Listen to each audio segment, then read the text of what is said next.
Captain Jake Morrison stared at the screen in front of him. The readings made no sense. Massive energy spikes came from the Kepler 442 system, but there should be nothing there except empty space and dead rocks. Danny, run those scans again, Jake said to his chief engineer. Danny Walsh scratched his gray beard and typed commands into his console. After 30 years in space, he had seen many strange things. But this was different. Same readings, Captain. Looks like someone had a big fight out there. Dr. Lisa Bennett looked up from her research station. As the ship's xenobiologist, she studied alien life forms. Earth had only met 3 other species so far, and all contacts had been peaceful. Captain, if there was a battle, we should investigate. There might be survivors. Commander Alex Rivera shook his head. Could be dangerous. We don't know who was fighting or why. Jake thought for a moment. The Terra's Dawn was an exploration ship, not a warship. They carried only basic weapons, but they also carried medical supplies and rescue equipment. Set course for the energy readings. Yellow alert. The ship jumped to hyperspace. 3 hours later, they dropped back into normal space near Kepler 442. What they saw made everyone gasp.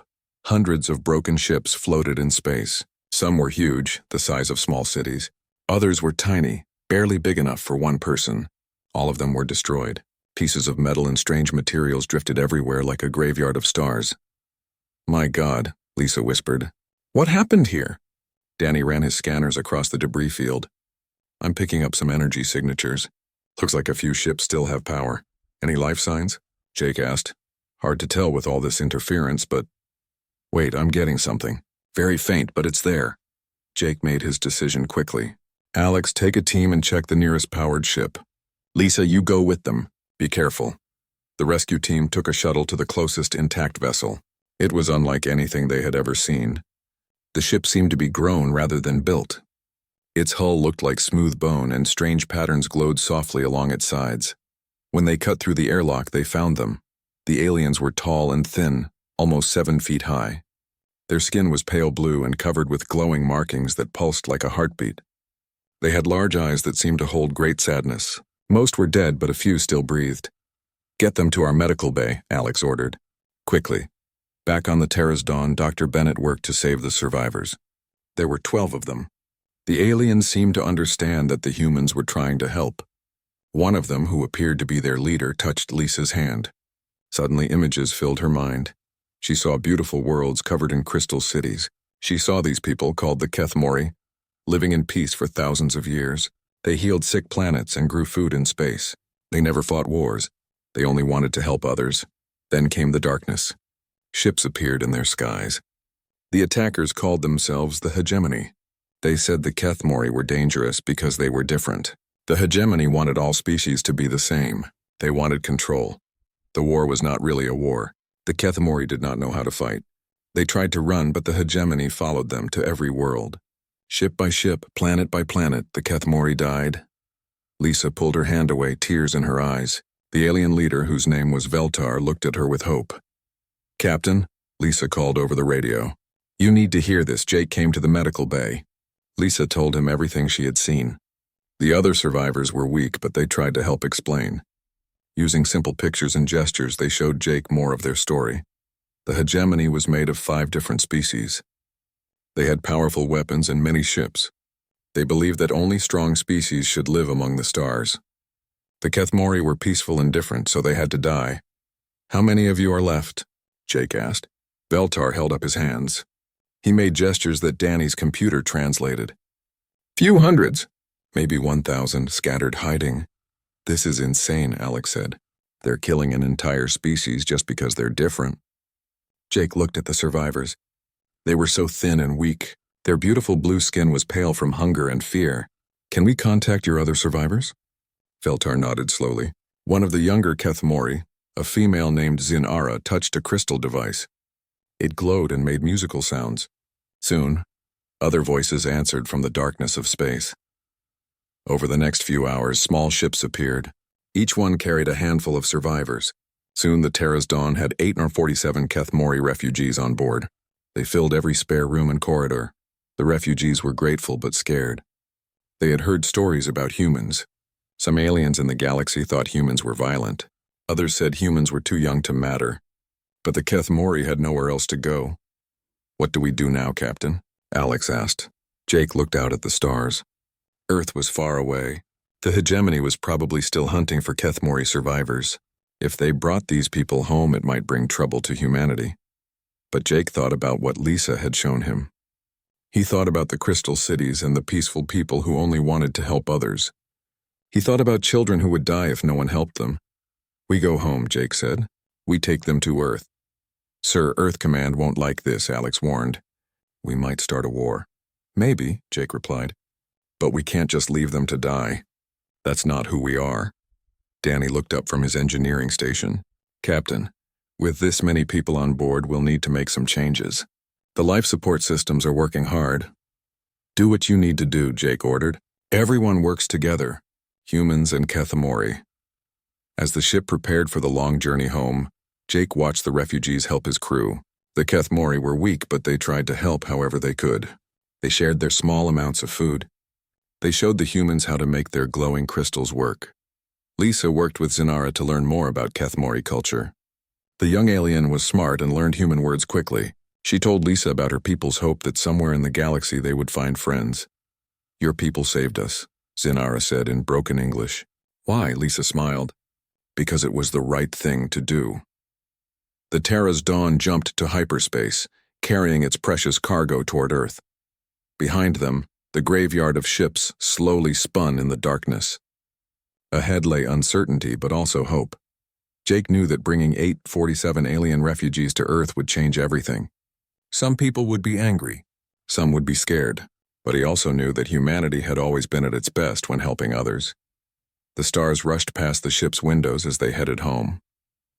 In the refugee areas, Kethmori children who had never seen their homeworld listened to elders tell stories of better days. Human crew members shared their food and taught alien words to alien tongues. It was the beginning of something new, something that would change both species forever. The Terra's Dawn arrived at Earth after a month-long journey. News of the alien refugees had traveled ahead of them. When Jake's ship approached the Sol system, 12 Earth fleet vessels were waiting. Captain Morrison, this is Admiral Kate Sullivan. Please respond, came the voice over the radio. Jake took a deep breath. He had expected this. Admiral, this is Captain Morrison. We have 847 Kethmori refugees requesting asylum. Captain, you have exceeded your authority. Report to Earth Fleet Command immediately. The refugees watched through the ship's windows as Earth grew larger. Many had never seen a blue world before. Their own planets had been crystal and silver. Earth looked alive in a way they had never imagined. Veltar stood beside Jake on the bridge. The old Kethmori leader had learned some English during the journey. Beautiful world, he said quietly. Yes, it is, Jake replied. I hope it can be your home too. At Earth Fleet Command, the debate was fierce. Admiral Sullivan sat at a long table with other military leaders and government officials. President Ryan Clark attended by video link from the Capitol. Captain Morrison, do you understand what you've done? Admiral Sullivan asked. You may have brought war to our doorstep. Jake stood straight. I brought people who need help, Admiral. People who were being murdered. That's not our fight, said General Nick Patterson, head of Earth Defense. We barely have enough ships to protect our own colonies. Dr. Lisa Bennett had been allowed to attend the meeting. She stood up with a datapad in her hands. Sirs, with respect, you need to see what the Kethmori can do. She activated a hologram showing the terraforming work the Kethmori had demonstrated during the journey. In just weeks, they had turned a dead asteroid into a small garden using only their biotechnology. They can make dead worlds come alive, Lisa continued. Mars could be fully terraformed in 5 years instead of 50. President Clark leaned forward on the screen. That's impressive, Dr. Bennett. But what happens when this hegemony comes looking for them? Veltar had been quiet during most of the meeting. Now he spoke, his voice carrying the weight of centuries. We not ask for war. We ask for chance to live. We give knowledge freely. We help your people as you help ours, and if we say no, asked Admiral Sullivan. Veltar's glowing markings dimmed with sadness. Then we go to empty space. We die quiet, but we thank you for kindness shown. The room fell silent. Jake watched the faces around the table. He could see the fear in their eyes, but also something else. Something that made humans different from the hegemony. There's something else, Lisa said. Zinara and I have been working together. The Kethmori technology isn't just about growing things. It's about harmony. about working with natural forces instead of fighting them. She showed another hologram. This one displayed human and Kethmori working together on the ship. The aliens had helped repair systems in ways human engineers had never thought possible. Their ships heal themselves, Danny Walsh said from the back of the room. I've seen it with my own eyes. Metal that grows back when it's damaged. Computers that think like living things. General Patterson shook his head. All of this sounds wonderful, but what happens when a hegemony battle fleet shows up? Can your living ships fight? Veltar exchanged glances with another Kethmori who had been brought to the meeting. This one was younger and had scars across his arms. His name was Kolthek. We once knew how to defend ourselves, Kolthek said slowly. Long ago before the peacetime. But we chose to forget war. Can you remember? Jake asked. Kolthek's markings pulsed with pain. Some of us remember, but it brings sadness. We became healers to forget the warrior ways. President Clark had been listening carefully. Admiral Sullivan, what's your honest assessment of our military strength? Admiral Sullivan looked uncomfortable. Sir, we have 47 ships capable of deep space combat. Intelligence suggests the hegemony has over 2,000 in their main fleet alone. So we can't fight them anyway, the president said, whether we help the refugees or not. The debate continued for hours. Some officials argued that helping the Kethmori would bring certain death to humanity. Others said that turning away refugees went against everything Earth stood for. Finally, President Clark called for a break. Jake found himself in a hallway with Lisa and Veltar. The old alien looked tired. Your people fear, Veltar observed. Fear is natural. We feared too. What happened to your people when they feared? Jake asked. We ran. We hid. We hoped others would save us. Veltar's markings glowed brighter. But you came to save us. You did not run. When the meeting resumed, President Clark made his announcement. After careful consideration, I'm authorizing temporary asylum for the Kethmori refugees. They will be housed at Luna Station and Mars Colony while we work out a permanent solution. Admiral Sullivan looked unhappy. Mr. President, this could be seen as an act of war by the hegemony. Then we'll deal with that when it happens, the president replied. But I won't have it said that humanity turned away people in need. The news spread across Earth within hours. Reactions were mixed. Many people supported the decision, remembering their own ancestors who had been refugees. Others worried about alien influence on human culture. On Luna Station, temporary housing was quickly built for the Kethmori. The aliens marveled at Earth's moon. It reminded them of their lost mining worlds, but without the crystal formations they had loved. Maya Johnson was put in charge of refugee coordination. She was a kind woman who had worked with human refugees for many years. The Kethmori were different, but their needs were similar. Food, shelter, hope. The children adapt fastest, Maya told Jake during one of his visits. They're already playing with human children. Language barriers don't seem to matter to them. Jake watched as young Kethmori and human children ran together through the station's gardens. The alien children's markings glowed brighter when they were happy. It was beautiful to see. Dr. Sam Rodriguez, an agricultural specialist, worked closely with Kethmori farmers. They showed him how to grow food in impossible conditions. Plants that could survive in space, crops that produce 10 times normal yield. It's not just technology, Sam explained to Jake. It's like they understand what plants want to do naturally, then help them do it better. Zinara had become the unofficial ambassador between the two species. Her English improved quickly, and she helped translate not just words but concepts. Humans think in straight lines, she told Lisa. Kethmori think in circles. Both ways good. Together we think in spirals that reach to stars. But peace did not last long. 3 months after the refugees' arrival, long-range sensors detected ships approaching the outer solar system. They were not human ships. Admiral Sullivan called an emergency meeting. The hologram showed 5 large vessels of unknown design. They moved with purpose toward Earth. First contact protocol, asked Jake. They're broadcasting on all frequencies, reported the communications officer. Standard mathematical sequences. They want to talk. The lead ship identified itself as a hegemony diplomatic vessel. Their message was simple and clear. Surrender all Kethmori refugees immediately or face the consequences. Jake stood in the command center, watching the alien ships grow larger on the screens. Around him, human and Kethmori worked side by side at control stations. In just 3 months they had become a team. Veltar, Jake said. Your people don't have to face this. We could evacuate you to the outer colonies. The old Kethmori leader shook his head. We run before. Always running, always hiding. Maybe time to stop running. President Clark appeared on the main screen. His face was grim but determined. Captain Morrison, Admiral Sullivan, prepare for diplomatic contact. But also prepare for the possibility that diplomacy might fail. As the hegemony ships took position around Earth's moon, both humans and Kethmori knew that everything was about to change. The choice had been made. Now they would face the consequences together. 6 months had passed since the Kethmori arrived at Earth. The Luna station had been expanded 3 times to house all the refugees.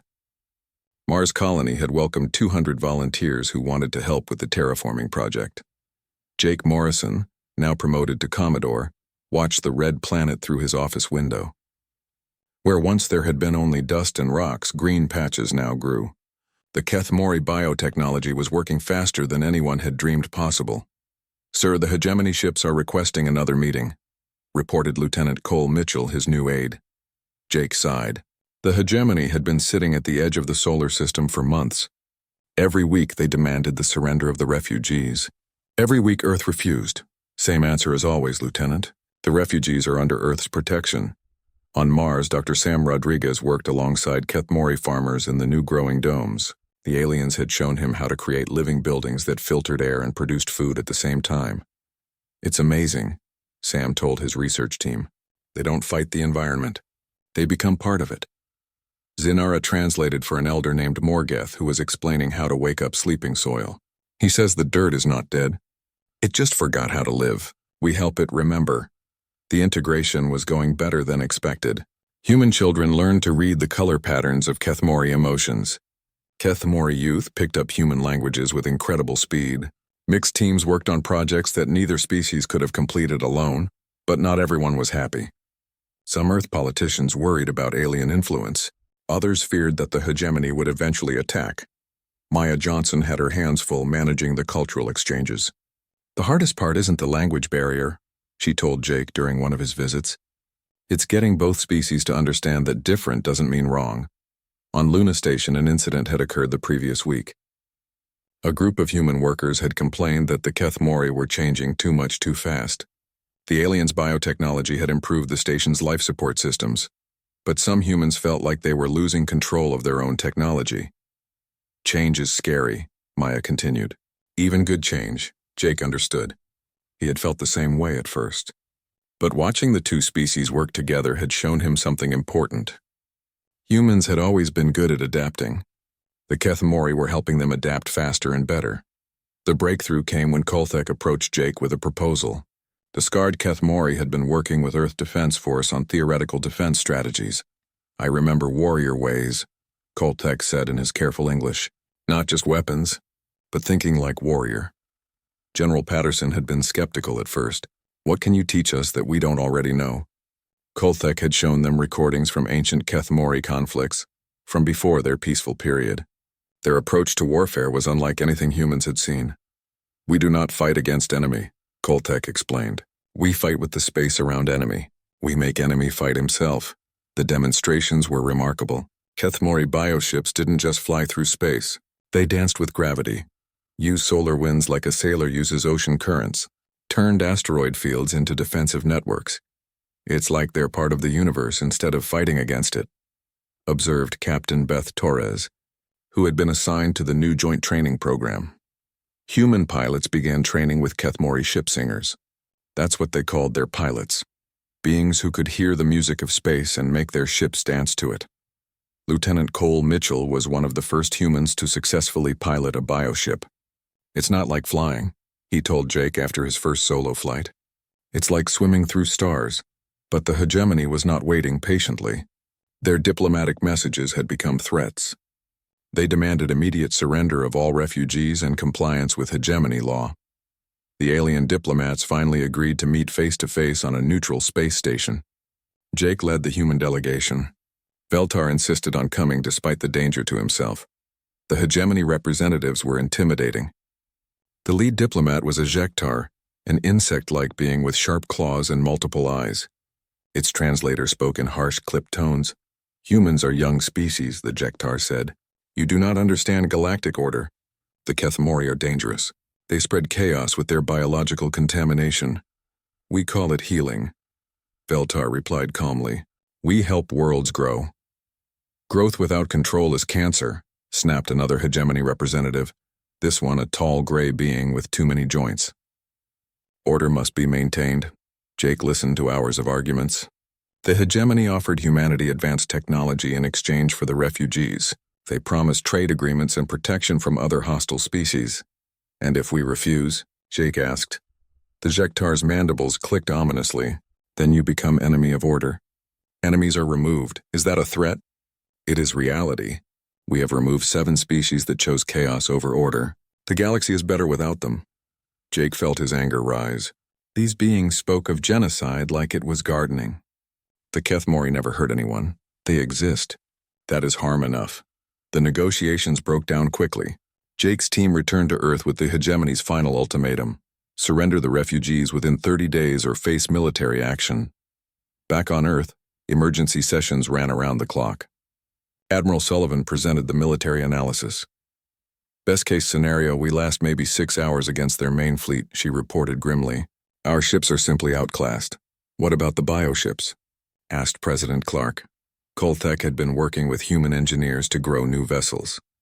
They were strange looking, more like giant sea creatures than traditional spacecraft. But the test flights had been promising.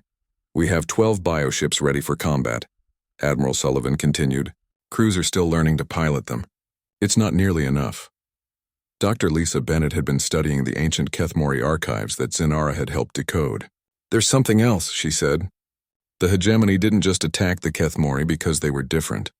They attacked because the Kethmori used to be peacekeepers. She activated a hologram showing star maps from thousands of years ago. The Kethmori once mediated disputes between species. They prevented wars by helping enemies understand each other. Why did they stop? Jake asked. Veltar's markings dimmed with old pain. We grew tired of violence. We thought if we became peaceful, Galaxy would become peaceful too. We were wrong. The hegemony eliminated the peacekeepers first, Lisa continued. Then they conquered everyone else. Without mediators, conflicts escalated into wars. The strong survived and joined the hegemony.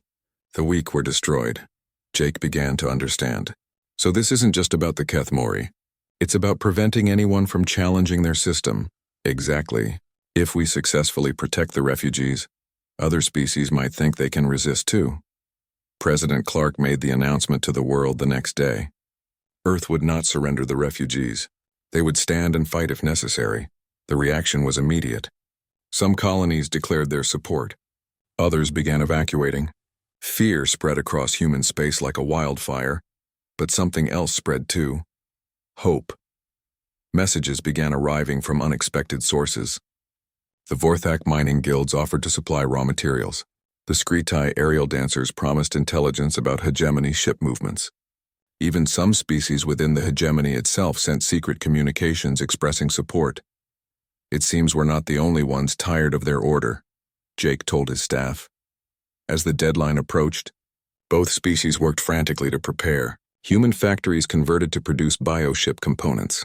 Kethmori engineers taught crash courses in living technology. On Mars, the terraforming project had created something unexpected. The red planet now had a thin but breathable atmosphere in the dome cities. It was a small miracle that gave everyone hope. If we can bring life to deathworld, Sam Rodriguez said during a news interview, maybe we can bring peace to a galaxy at war. The last day of the ultimatum arrived. Hegemony battle fleets began moving toward the Sol system. Long-range sensors detected over 200 ships approaching from multiple directions. Jake stood on the bridge of his new ship, the Unity's Hope. It was a bioship, grown rather than built. With a mixed crew of humans and Kethmori, the ship itself seemed to hum with life. All stations report ready, announced Captain Beth Torres, his second in command. Around them, Earth's small fleet prepared for the impossible. 49 human ships and 12 bio-vessels against the might of the hegemony. Commodore, reported the communications officer. We're receiving a message from Admiral Sullivan. Earth Defense Force is ready to engage. Jake looked out at the stars where his enemies approached. Beside him, Felnara, the ship's Kethmori pilot, hummed softly to herself. Her song helped the bioship understand what it needed to do. All ships, Jake broadcast, remember what we're fighting for. Not just the refugees, but the right of all beings to live free from fear. The hegemony fleet dropped out of hyperspace like a storm of metal and death. The battle for humanity's soul was about to begin. The hegemony fleet emerged from hyperspace like a plague of locusts. 237 ships of various sizes filled the space around Earth's orbit. Their dark hulls seemed to absorb light, making them look like holes cut in the star field. Jake Morrison watched from the bridge of the Unity's Hope as the enemy formed attack formations. His small fleet of 61 ships looked pathetic compared to the massive force arrayed against them. "They're broadcasting surrender demands," reported the communications officer. "Ignore them," Jake ordered. "All ships take defensive positions around Earth and Luna." The hegemony commander was a Jektar named Hive Mind /. Its message was broadcast on all frequencies so everyone could hear Earth's final chants. "Primitive humans, you have harbored enemies of galactic order. Surrender the biological contamination called Keth Mori immediately. You have one planetary rotation to comply." Jake opened a channel to respond. "This is Commodore Morrison of the Terran Defense Force. The beings you call contamination are our friends. If you want them, you'll have to go through us. So be it. Your species has chosen extinction." The first attack came without warning. Massive energy beams lashed out from the hegemony ships, targeting Earth's orbital defense platforms. The ancient stations built decades ago exploded like fireworks against the dark of space. "All ships engage," Jake commanded. The human fleet moved forward to meet the enemy. Traditional spacecraft with metal hulls and fusion engines charged toward ships that could destroy planets. It should have been a massacre, but the bioships changed everything. Captain Beth Torres piloted the Harmony's Dream, one of the largest bio-vessels. As hegemony fighters swarmed toward her ship, she didn't try to outrun them.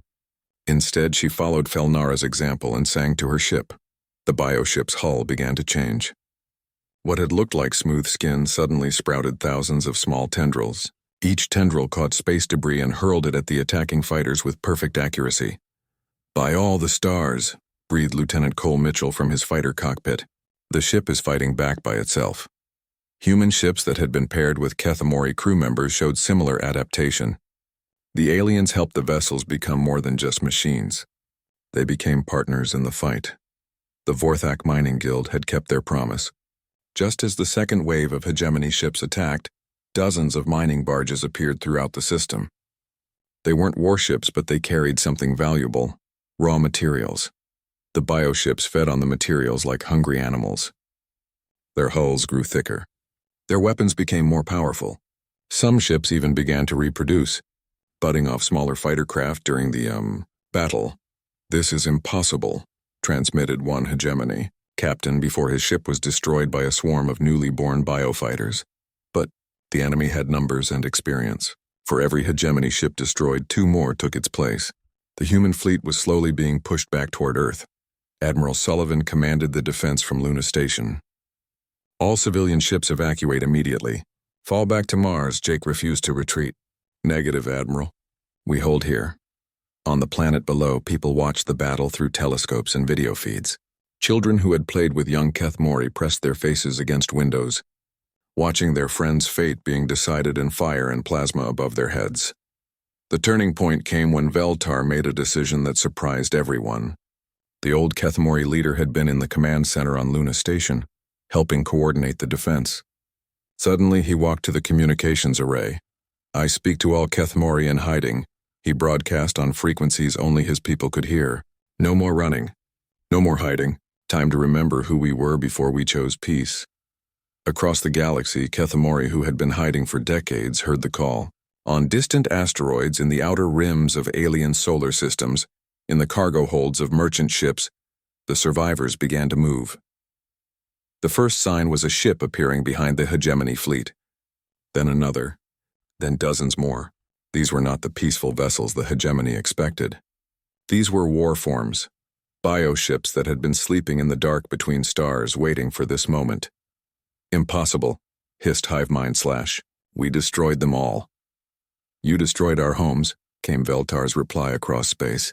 "But life finds a way to survive." The hidden fleet was not large, maybe 50 ships total, But they had been growing and adapting in the dark for decades.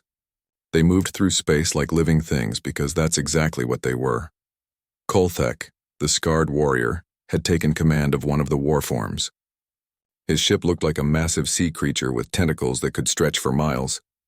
When hegemony fighters tried to attack it, the tentacles caught them and crushed them like insects.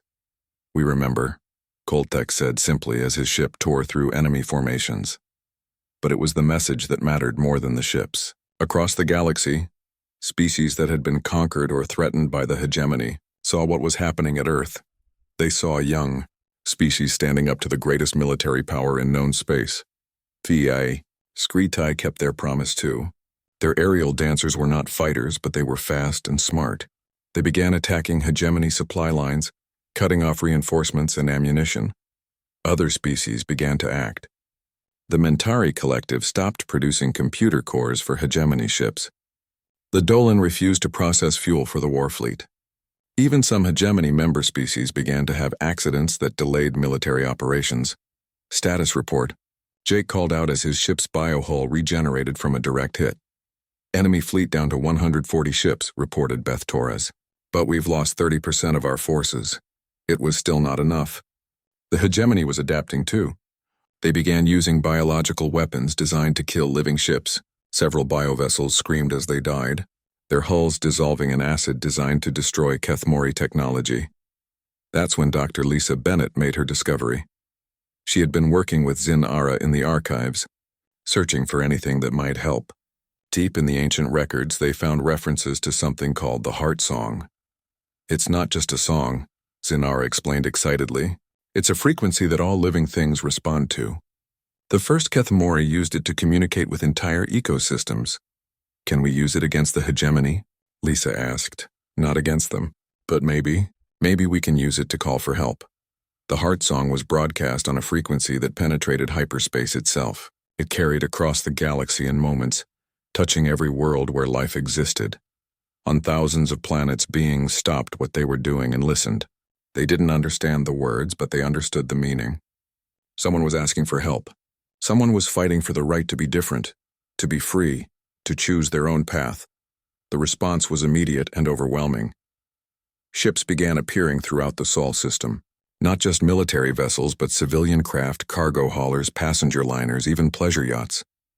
Species that had never worked together before united for a single purpose. "By the void," whispered Hive Mind Slash as its sensors detected over 1,000 ships of dozens of different designs, converging on Earth. The hegemony had won through fear and superior force, but they had never faced anything like this. This was not one species fighting for survival. This was the galaxy itself rejecting tyranny. Jake watched in amazement as an ancient Tythoni generation ship took position beside his bio-vessel. The massive craft was home to millions of plant-like beings who had never fought a war in their 10,000-year history. "Why?"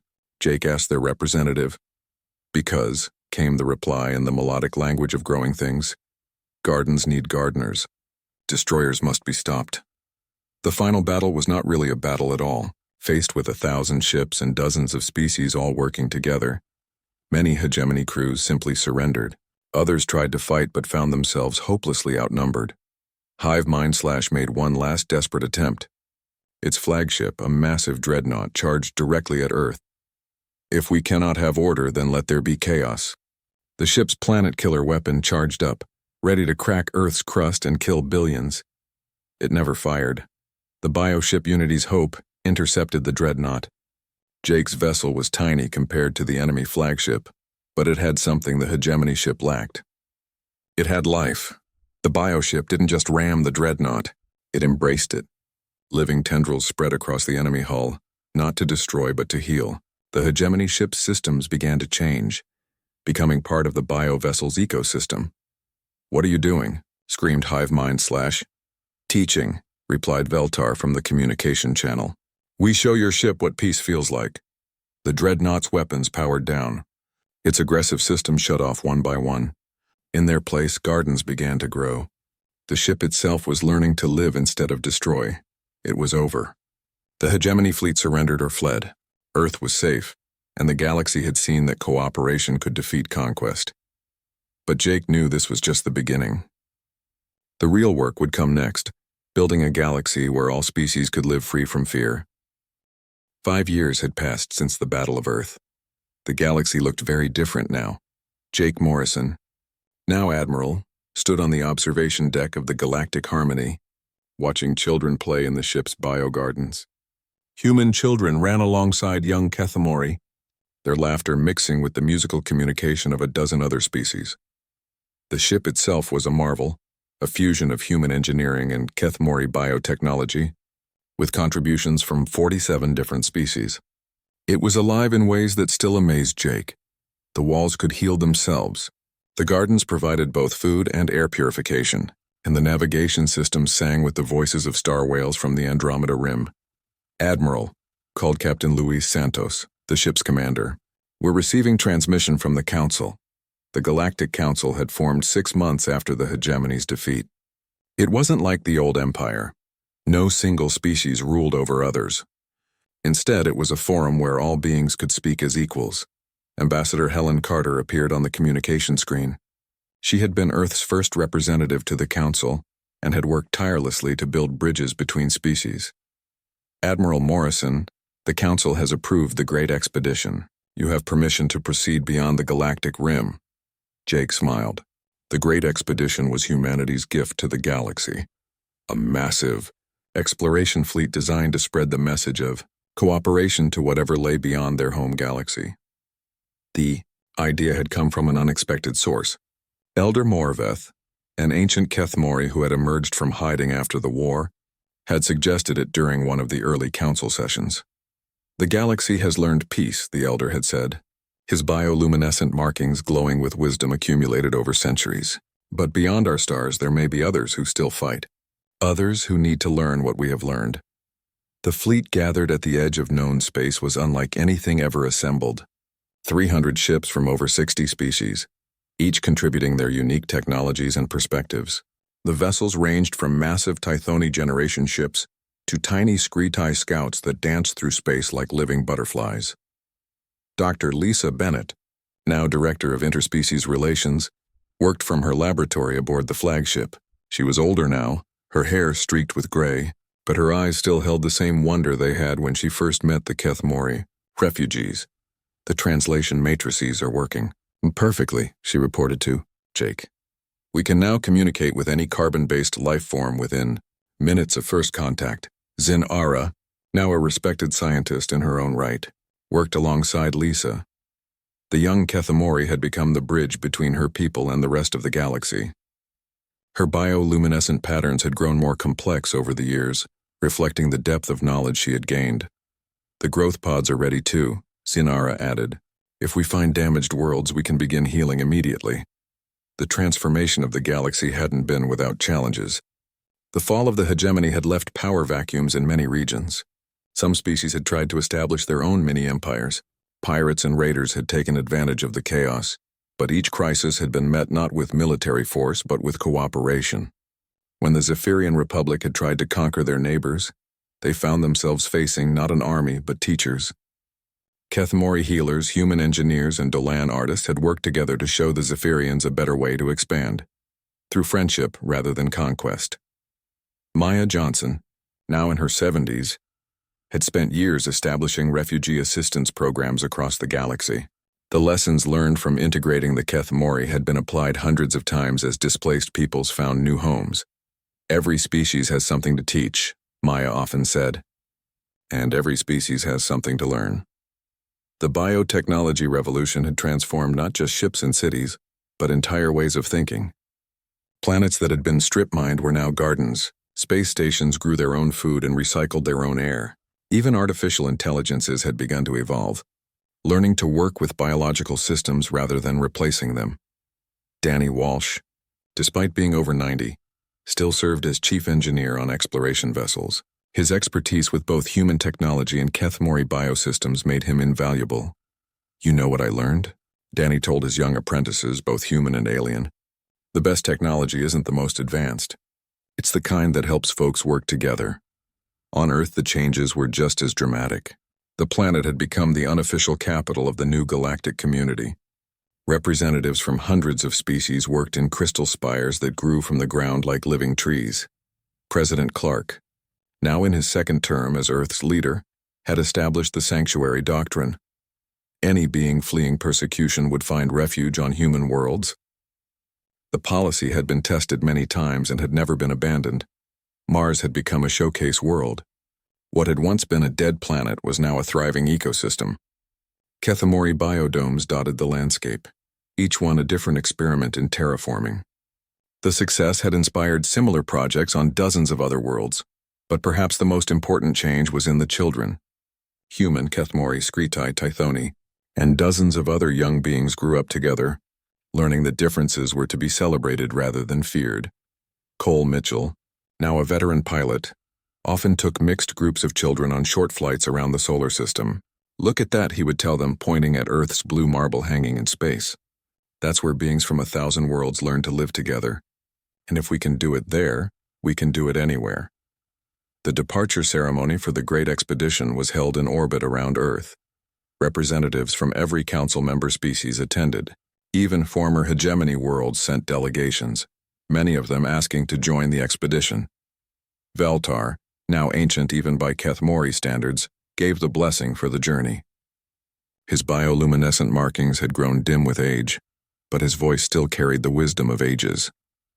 "We go not as conquerors," he said to the assembled fleet. "We go as gardeners, to plant seeds of hope in the darkness between galaxies." Koltek had chosen to join the expedition. The former warrior had found peace in exploration, using his skills to protect the fleet rather than wage war. His ship, the Peaceful Blade, was both beautiful and deadly, a reminder that sometimes protecting peace required strength. The old hegemony taught that strength came from making others weak, Koltek explained to his mixed crew. "We know better. True strength comes from making others strong." As the fleet prepared to jump beyond the galactic rim, Jake received one final message from Earth. It was from a group of children at Luna Station, the same station where Kethamori refugees had first been housed. "Dear Admiral Morrison," the message began, read by a young human girl whose best friend was a Kethamori boy. "Thank you for showing us that different is good. We'll take care of things here while you're gone. Bring back lots of new friends." The jump to extragalactic space was unlike anything anyone had experienced. The fleet moved as one, bioships and mechanical vessels linked by communication networks that pulsed with the rhythm of 1,000 different heartbeats. They emerged in the dark between galaxies, surrounded by distant spirals of light. Somewhere out there were other civilizations, other species facing the same choices that had once divided Jake's galaxy. "All ships report status," Jake commanded. One by one, the captains responded. Human voices mixed with harmonic tones, electronic translations, and sounds that had no equivalent in any terrestrial language. But the message was the same: they were ready. "Begin long-range scans," Jake ordered. "Let's see what's out there." The sensors reached out into the void, searching for signs of life, for civilizations that might be struggling with the same problems they had once faced. It would take time, perhaps years, to reach the nearest galaxy. But they had time, and they had patience, and most importantly, they had hope. Dr. Bennett worked at her station, analyzing the first data returns. "Admiral, I'm detecting some interesting signals from the spiral galaxy designated Target Alpha. Radio emissions that suggest industrial civilization." "Any signs of conflict?" Jake asked. "Hard to tell at this range, but the signal patterns are irregular, could indicate warfare or social upheaval." Jake nodded. It was what they had expected to find. A galaxy struggling with the same challenges that had once nearly destroyed their own home. As the fleet set course for Target Alpha, Jake reflected on the journey that had brought them here. It had started with a simple choice: to help refugees who had nowhere else to go. That choice had changed everything. Behind them, their home galaxy continued to grow and learn. Species that had been enemies were now friends. Worlds that had been barren were now gardens. Children who might have grown up fearing the different now celebrated diversity. Ahead lay the unknown. Other galaxies, other species, other chances to prove that cooperation was stronger than conquest. That diversity was stronger than uniformity. That hope was stronger than fear. "Set course for Target Alpha," Jake commanded. Standard formation. Let's go introduce ourselves to our new neighbors. The fleet moved forward into the darkness between stars, carrying with them the most precious cargo in the universe. The knowledge that different species could work together, that refugees could become family, and that sometimes the greatest strength came from offering shelter to